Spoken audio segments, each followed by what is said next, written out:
Olá pessoal, tudo bem? Aqui é o professor Fabiano. Vamos dar início a mais uma aula e nessa aula nós vamos falar sobre o princípio da casa dos pombos, ok? Vem aqui comigo. Bom, então falar sobre o princípio da casa dos pombos, pessoal, também é atribuído a Dirichlet, tá? Ou também o princípio das gavetas de Dirichlet. Então nós temos aqui, ó, vamos ler com atenção essas duas afirmações e a partir delas, é claro, e outros exemplos, nós vamos definindo aí o princípio da casa dos pombos, beleza? Então a primeira afirmação diz o seguinte: se temos que colocar 7 pombos, olha lá, 7 pombos em 6 casas, então alguma das casas terá que conter 2 pombos a mais. Então é uma afirmação. Na segunda afirmação, se temos que colocar 4 livros em 3 gavetas, então você tem 4 livros para distribuir em 3 gavetas. Então, alguma das gavetas terá que conter mais do que um livro. Se você duvida dessas afirmações, nós vamos representar aqui o que está acontecendo na afirmação. Na afirmação 1, ele está dizendo aí que você possui 7 pombos e você tem 6 casinhas aqui. Então, se você distribuir esses pombos, um em cada casa, você percebe que vai sobrar um pombo que vai ter que entrar em alguma dessas outras casas. Ou seja, isso garante que pelo menos uma casa terá 2 pombos. Então, essa afirmação de fato é verdadeira, ok? Na segunda afirmação, nós falávamos sobre a relação dos livros e acerca das gavetas que eu tenho disponíveis para guardar esses livros. Então, nós temos aqui, ó, de 4 livros, eu tenho 3 gavetas. Então, se eu pegar o primeiro livro, colocar na primeira gaveta, o segundo livro na segunda gaveta, o terceiro livro na terceira gaveta, nós vamos observar que o quarto livro vai ficar sem uma gaveta vazia. Ou seja, eu serei obrigado a colocar esse quarto livro em uma das outras gavetas que já possuem um livro. Ou seja, assim eu garanto que uma dessas gavetas terá pelo menos 2 livros, ok? Então, o que nós podemos concluir acerca dessas ideias aí? Então, as afirmações 1 e 2 são situações particulares de uma ferramenta básica da matemática, no qual nós vamos chamar aí de princípio das casas do pombo, né, ou de pombos. Esse princípio ele foi utilizado pela primeira vez pelo alemão Johann Peter Gustav Lejeune Dirichlet, tá? Ou seja, pelo Dirichlet. Então, em 1834, foi onde surgiu essa ideia através do princípio das gavetas de Dirichlet. Então, quando nós falarmos princípio das casas de pombos ou o princípio das gavetas de Dirichlet, nós estamos falando da mesma propriedade, do mesmo teorema, ok? Então, para exercitar um pouquinho mais essa ideia, vamos fazer aqui, ó.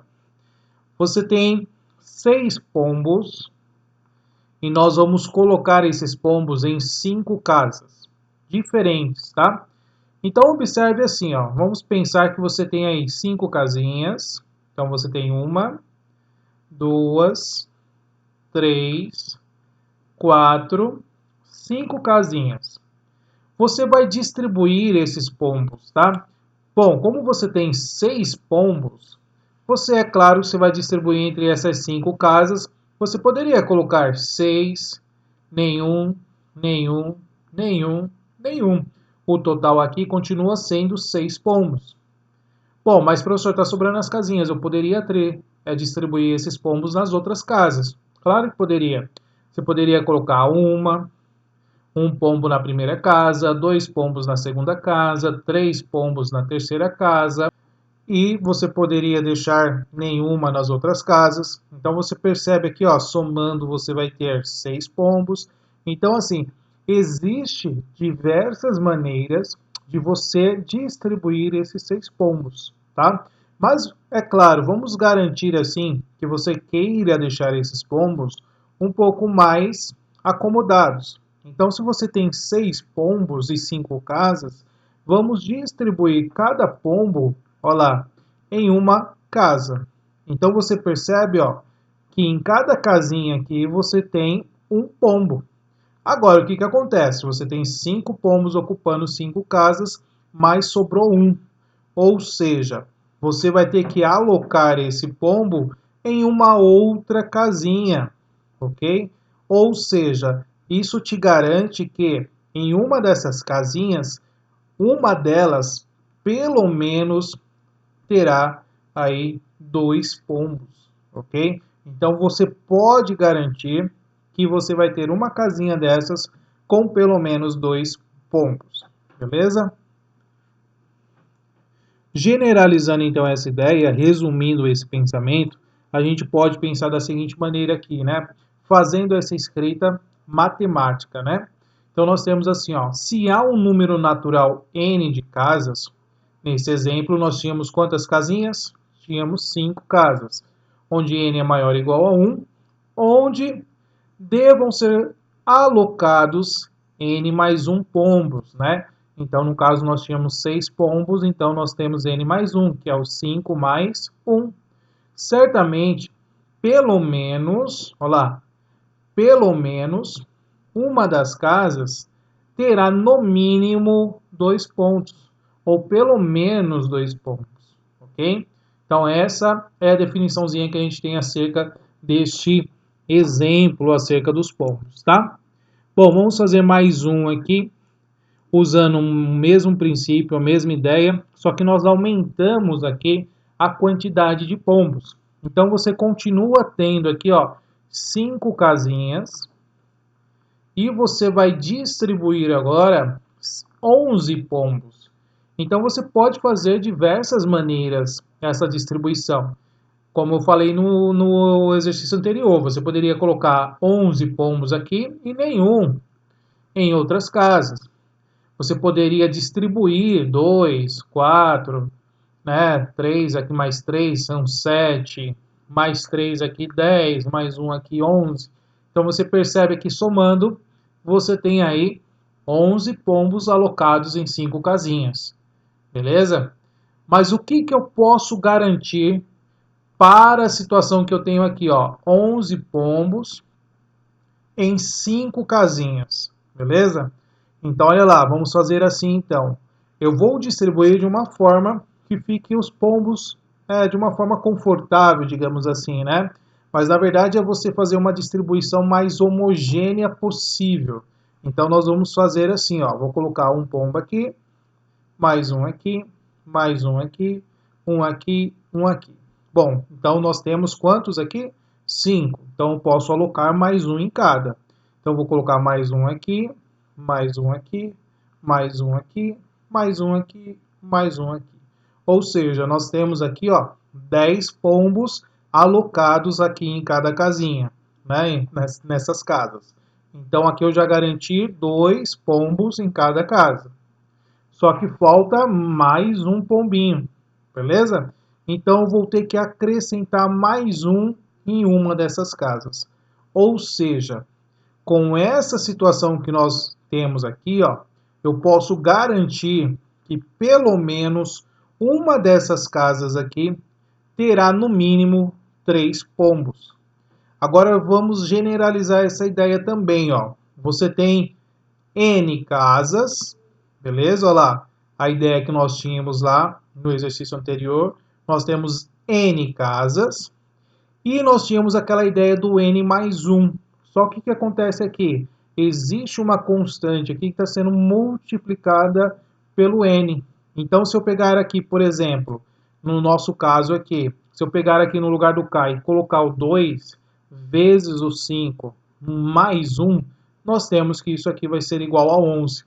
Então, se eu tiver uma característica K vezes N mais 1 para ser distribuído em N casas, então nós temos e podemos garantir que em uma dessas casas, pelo menos 3 vai estar ocupando essa casinha, beleza?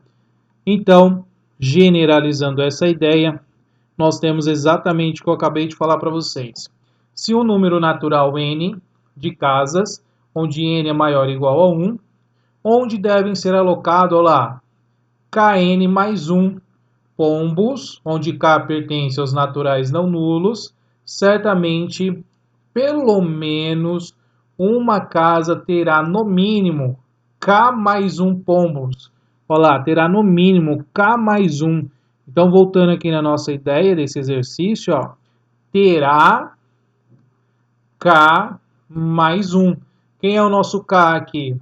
Nosso k é o 2. Então, é 2 mais 1. Por isso que eu garanti, ó, que nessa casinha vai ter pelo menos 3 pombos, ok? Bom, vamos aplicar essa ideia também em alguns exercícios, algumas contextualizações aí que podem ser associados a essa ideia, né, de princípio da casa dos pombos. Então vamos pensar aqui, ó. Qual é o número mínimo de pessoas num grupo para que tenhamos certeza de que 3 delas fazem aniversário no mesmo mês? Bom, vamos pensar o seguinte, né? Qual o número mínimo de pessoas? Lembrando que, então, se é no mesmo mês, um ano nós temos 12 meses. Então você tem lá janeiro, você tem fevereiro, você tem março, abril, maio, junho até dezembro, beleza? Então, só você distribuir, pessoal, é a mesma ideia.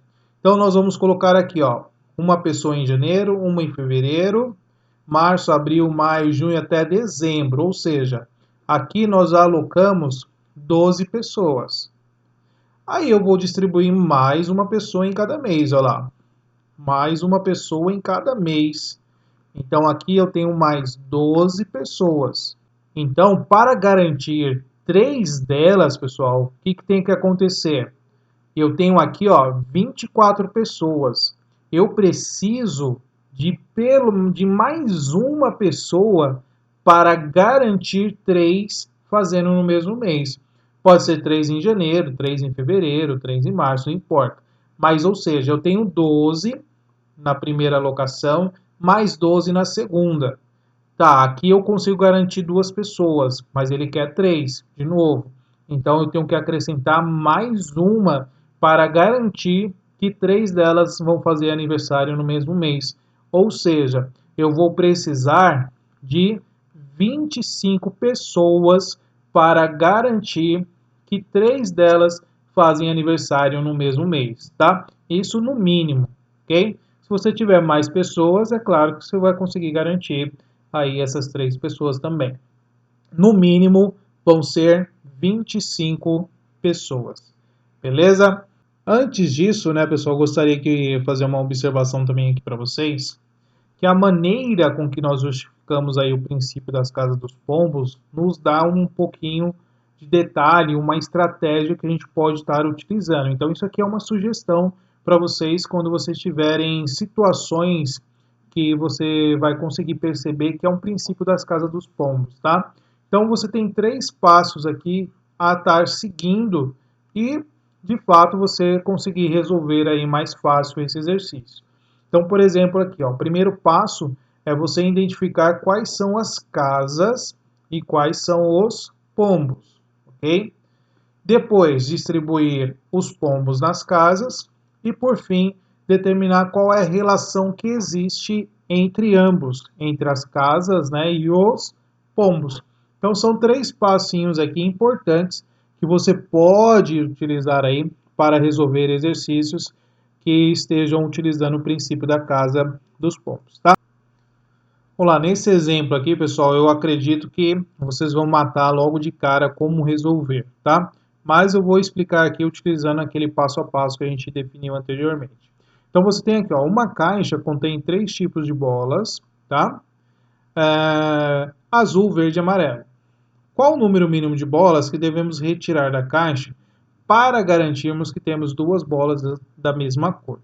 Então eu fiz aqui um desenho ilustrativo para a gente entender o que está acontecendo, imagine que cada cor dessa vai ser uma caixinha, tá? Então aqui eu tenho azul, amarela e eu tenho a verde, beleza? Então aqui estão todas as bolinhas misturadas, tá? Nessa outra caixa. Então eu vou retirar essas bolinhas e vou alocar em cada uma dessas caixas aqui que eu tenho. Então eu estou fazendo a seguinte relação. Quem são as casas? São as minhas caixas que eu coloquei ali, beleza? Agora, quem são os pombos? Os pombos são as bolinhas, porque eu vou alocá-las, ela em cada uma dessas caixas. Então, eu vou pegar, retirar uma bolinha daqui e vou alocar aqui na primeira. Depois eu vou tirar outra bolinha e de repente ela sai amarela. Vou alocar aqui na segunda caixinha. Vou retirar uma outra bolinha. Vamos supor que tenha saído verde. Então aqui, na verdade, a pior das hipóteses, né? Para cada bolinha que eu vou retirando, uma vai sair diferente da outra, da pior das hipóteses. Não quer dizer que não vai sair ali azul sequencialmente, tá? Então aqui eu estou garantindo, da pior das hipóteses é você tirar bolinhas de cores diferentes. Então, eu tirei 3 bolinhas, beleza? Cada uma de uma cor. Ele quer saber o quê? Qual é o mínimo de bolinhas que eu tenho que tirar para garantir que eu tire 2 da mesma cor. Ou seja, eu vou ter que retirar mais uma bolinha para garantir que saia da mesma cor. Então, olha lá a ideia que nós temos aqui. Então, eu estou garantindo, então, se eu retirar 4 bolinhas, eu vou garantir que 2 vai sair pelo menos da mesma cor. Beleza? Então, eu estou garantindo isso. Então, essa é a nossa ideia que nós temos aqui. Beleza? Então, essa é a ideia que a gente tem aqui 3 bolinhas, né? E eu estou alocando aqui em 3 casinhas, 3 casas, que é azul, amarelo e verde. Beleza? Então, dá para se utilizar também essa regrinha de você identificar casas e os pontos. Então, mais um exemplo aqui. São escolhidos 5 pontos ao acaso sobre uma superfície de um quadrado, pessoal, de lado 2. Mostre que pelo menos, um dos segmentos determinados por 2 desses pontos, por 2 desses pontos, tem comprimento no máximo igual à raiz quadrada do 2. Bom, então eu tenho 5 pontos e vou escolher 2 pontos, tá? Só que esses 2 pontos têm que estar na superfície desse quadrado, tá? Tem que estar na superfície desse quadrado. Bom, então o que eu vou fazer aqui primeiro? Eu tenho um quadrado de lado 2, então eu vou separar ele em outros quadradinhos, ó lá. Então eu peguei aqui, ó, o quadrado, a gente sabe aqui, ó, vai ter lado 2. Então eu dividi em outros quadrados, então nós temos quadradinhos menores. Isso me identifica então 4 quadrados de lado igual a 1. E aqui eu consigo identificar então os pontos que estarão na superfície desse quadrado. E aí depois nós vamos discutir essa distância da raiz quadrada do 2, que vai ser a distância entre esses 2 pontos, tá? Bom, fazendo essa ideia, eu tenho que separar aqui quem são as minhas casas e quem são os meus pombos, tá? Isso não é obrigado a fazer, eu estou seguindo o raciocínio que a gente definiu anteriormente, mas se você se identificar com isso, siga que vai dar certo.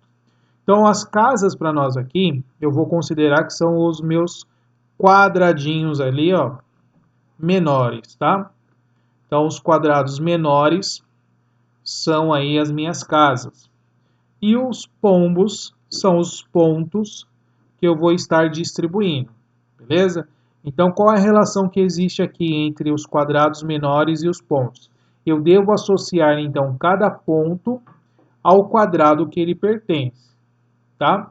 Bom, então se eu pegar aqui 2 pontinhos, eu posso pegar em qualquer lugar, pessoal, desde que esteja na superfície aí deste quadrado. Poderia colocar um pontinho aqui, um outro pontinho aqui.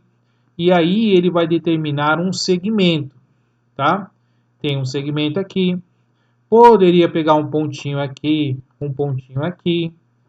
Aqui ele vai determinar um ou outro segmento. Só que perceba que ele faz uma observação. Ele quer que esse comprimento seja igual à raiz quadrada do 2.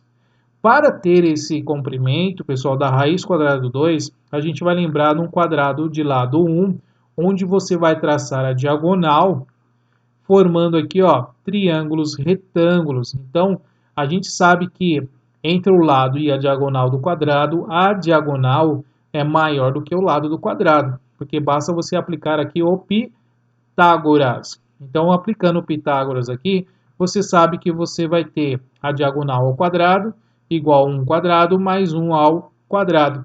Então, a diagonal é a raiz quadrada do 2. Então, a diagonal de um quadrado de lado 1 é igual à raiz quadrada do 2.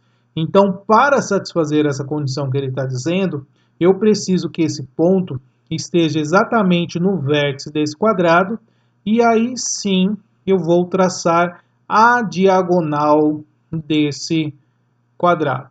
E aí sim, aqui nós teremos a medida de raiz quadrada do 2, ok?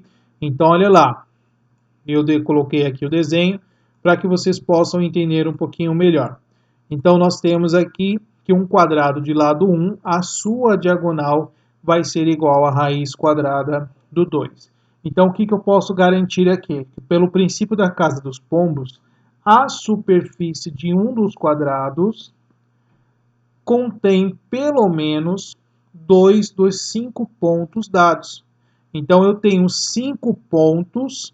Então, para garantir essa ideia, um quadradinho desse aqui, ó, eu vou ter 2 pontos sendo utilizados para garantir um comprimento raiz quadrada do 2. Beleza? Então, assim eu posso garantir que em cada quadradinho desse, eu preciso ter, então, pelo menos 2 pontos. Bom, então vamos voltar aqui à pergunta, o que ele está querendo da gente, ó. Eu preciso mostrar que pelo menos um dos segmentos determinado por dois desses pontos tem comprimento no máximo igual à raiz quadrada do 2. Então é exatamente isso que eu acabei de comentar com vocês. Mas, como ele quer que a gente prove, então eu vou escrever aqui a justificativa. Então, pelo o princípio das casas de pombos, a superfície de um dos quadrados contém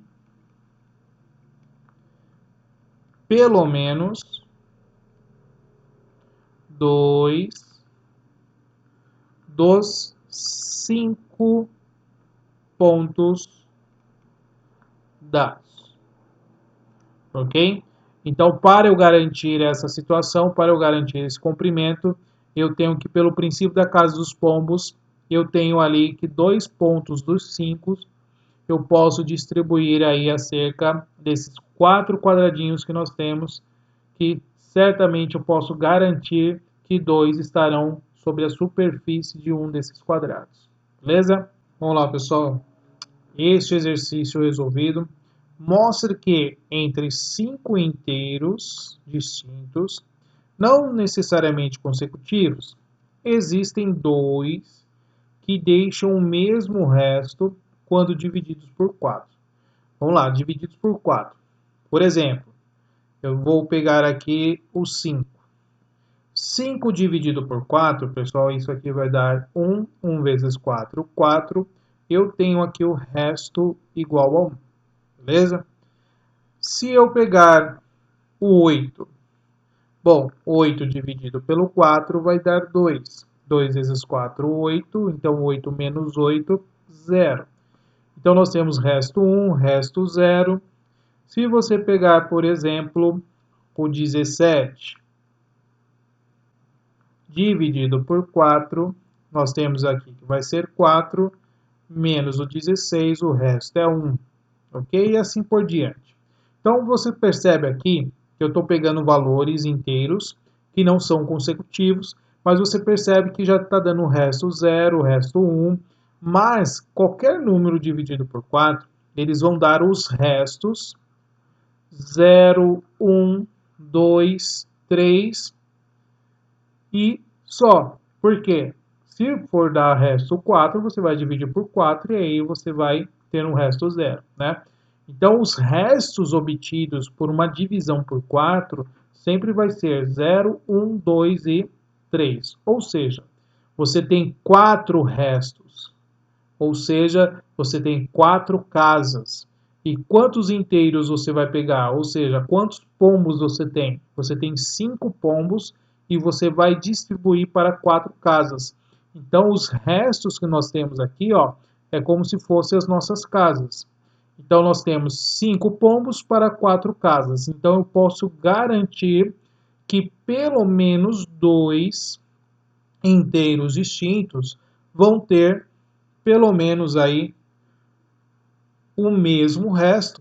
Como a gente fez aqui, ó, eu peguei o 5 e o 17. A gente já tem um resto 1, beleza? Então, pelo menos 2 entre 5 números inteiros que você pegar, você pode garantir que 2 deles vão ter o mesmo resto, beleza?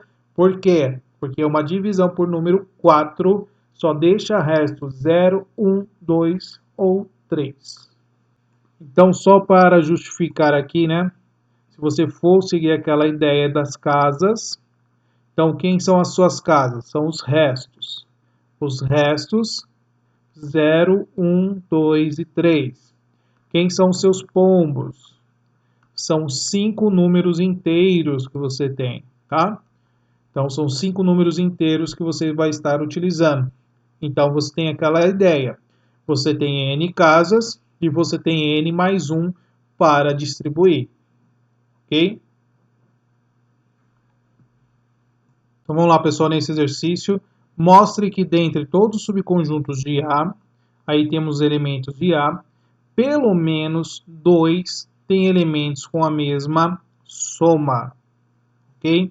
Bom, o valor máximo, vamos colocar aqui, ó, o valor máximo dessa soma, então o valor máximo é 1 mais o 4 mais o 9, e você percebe, ó, são todos quadrados perfeitos. Então vou colocar aqui, ó, mais n ao quadrado mais o último elemento que nós temos ali, que é o 100. Bom, se você somar todos esses elementos, vai ser igual a 385. Esse é o valor máximo para a soma dos elementos de um subconjunto aí de A, ok?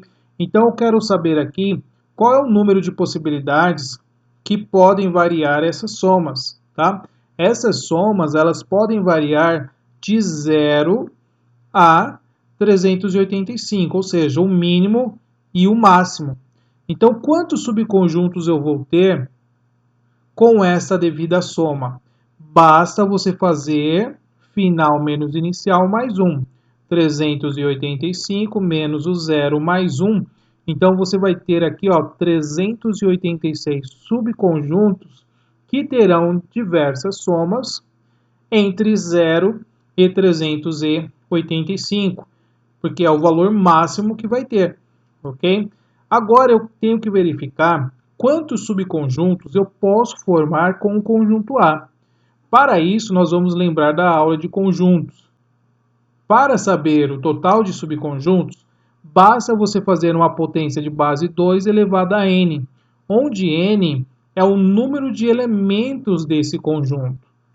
Então, nós temos quantos elementos? Nós temos 1, 2, 3, 4, 5, 6, 7, 8, 9, 10. Então, a potência da base 2 expoente 10. Se você resolver, isso aqui vai dar 1024. Ou seja, você pode formar 1024 subconjuntos de A. Porém, você só tem 386 que vão estar fazendo uma soma aí dos elementos com todas as somas possíveis, né, com os elementos de A. Então, esses 386 São 386 subconjuntos com o total de somas possíveis de A. Bom, se são só 386 e você tem 1024, o 1024, né, pessoal, bem maior do que 386. Então, pelo princípio das casas de pombos, eu posso afirmar que pelo menos dois subconjuntos terão a mesma soma, beleza? Então terá a mesma soma, é certeza. Se eu tivesse aqui, ó, 387, eu já poderia afirmar que dois subconjuntos teriam aí a mesma soma. Então você tem um total de 1024 subconjuntos que podem ser formados, mas o total de subconjuntos com os totais de somas possíveis são 386. Então você pode afirmar aqui que pelo menos dois subconjuntos terão a mesma soma. Beleza? Vamos fazer mais um exercício aqui para fechar nossa aula. Então vamos lá. Ó. Numa reunião com N pessoas, cada pessoa aperta a mão de todos os seus conhecidos. Mostre que pelo menos duas pessoas apertam o mesmo número de mãos. Bom, pessoal, então para começar esse pensamento, vamos pensar nas possibilidades. Então você tem a seguinte possibilidade, né? Pode ser que uma pessoa chegue lá e não conheça ninguém, tá? Quem é que convidou esse cara? Eu não sei. Mas pode ser que ele não conheça ninguém. Então ele não vai apertar nenhuma mão, certo? Mas pode ter aquela pessoa que conhece uma única pessoa, então vai ter um aperto de mão, né? De dois apertos de mãos, ok? Pode ter três apertos de mãos e assim por diante, até n menos um aperto de mãos. Por que n menos 1?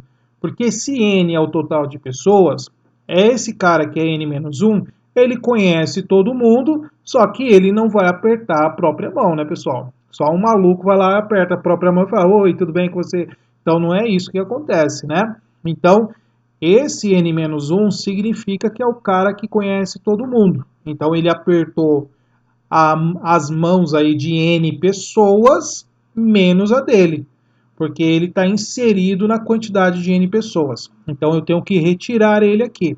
Então eu parto da ideia que eu tenho aqui alguém que não conhece ninguém, conhece uma pessoa, duas pessoas, três pessoas e aquele que conhece todo mundo. Beleza? Agora vai pensar comigo aqui, ó. Quantas pessoas nós temos aqui então? Se você pensar aqui, ó, só nesse pedacinho, né? Você faz aquela ideia que eu falei para vocês. Final menos inicial mais 1. Então você tem n menos 1, o menos 1 mais 1. Ou seja, isso aqui deu n menos 1. Então você tem aqui uma quantidade n menos 1. Bom, mas eu tenho que inserir uma pessoa que não conhece ninguém. Então, inserindo mais uma pessoa que não conhece ninguém, é n menos 1 mais 1. Ou seja, o total de pessoas que eu tenho aqui, dessas possibilidades, vai ser igual a n. Beleza? Então, partindo dessa ideia de zero mão até n menos 1, nós temos aí uma quantidade de n pessoas. Agora eu quero que vocês pensem comigo o seguinte, ó. Bom, a gente vai provar aqui pelo absurdo. O que é isso pelo absurdo? Pessoal, vamos pensar nessas duas possibilidades que nós colocamos aqui, ó. Existe uma pessoa que não conhece ninguém e existe uma pessoa que conhece todo mundo. Existe uma possibilidade de coexistir essas pessoas no mesmo ambiente, no mesmo lugar? Não tem como, né, pessoal? Se existe uma pessoa que conhece todo mundo da festa lá, da reunião que você está fazendo, se existe uma pessoa que conhece todo mundo, não pode existir uma pessoa que não conhece ninguém e vice-versa, ok? Se existir uma pessoa que não conhece ninguém, logo não vai haver uma pessoa que conheça todo mundo, ok? Então, o que vai acontecer com a quantidade de apertos de mãos? Ou seja, se eu tinha N, ó, eu tenho que retirar um desses caras aqui. Então, cai para N-1, porque eu tenho que tirar um desses, porque eles não podem coexistir no mesmo ambiente. Ou existe, vou repetir, ou existe um cara que não conhece ninguém, ou existe um cara que conhece todo mundo.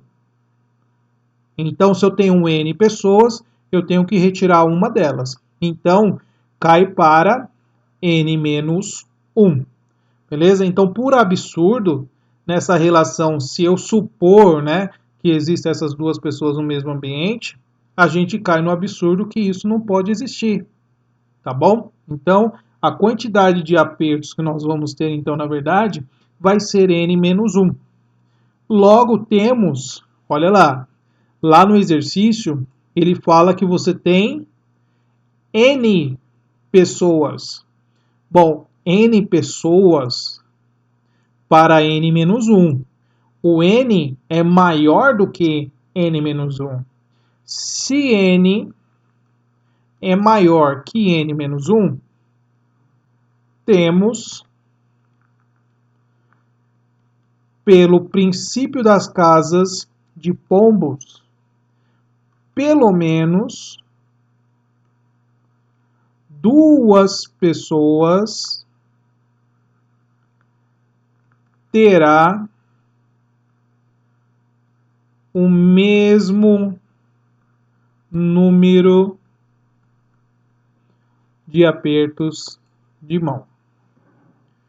Mesmo número de apertos de mãos. Beleza?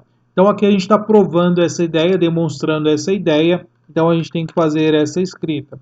Bom, eu espero que tenha ficado um pouquinho claro para vocês essa ideia dos apertos de mãos, né?